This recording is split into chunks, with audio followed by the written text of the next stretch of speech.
Sementara itu pelantikan Gubernur dan Wakil Gubernur Bali terpilih Wayan Koster dan Inyoman Giri Praste Koster Giri akan dilakukan pada 6 Februari 2025 oleh Presiden Prabowo di Jakarta. Seusai dilantik, Koster Giri akan langsung kembali ke Bali untuk memerintah.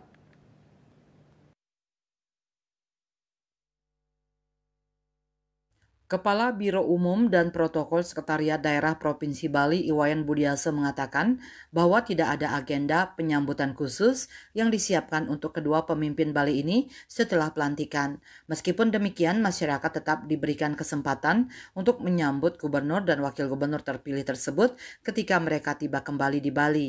Budiase menegaskan pentingnya menjaga ketertiban dan kenyamanan dalam kegiatan tersebut.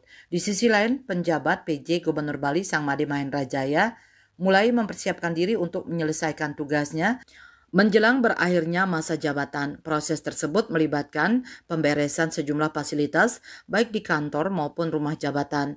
Hal ini dilakukan sebagai langkah persiapan untuk menyambut gubernur dan wakil gubernur Bali terpilih sehingga fasilitas tersebut dapat digunakan langsung tanpa hambatan. Sebelumnya, PJ Gubernur Mahendra Jaya sempat mengungkapkan bahwa usai melaksanakan tugasnya sebagai PJ Gubernur Bali, ia kembali bertugas di Kementerian Dalam Negeri Kemendagri. Winata melaporkan.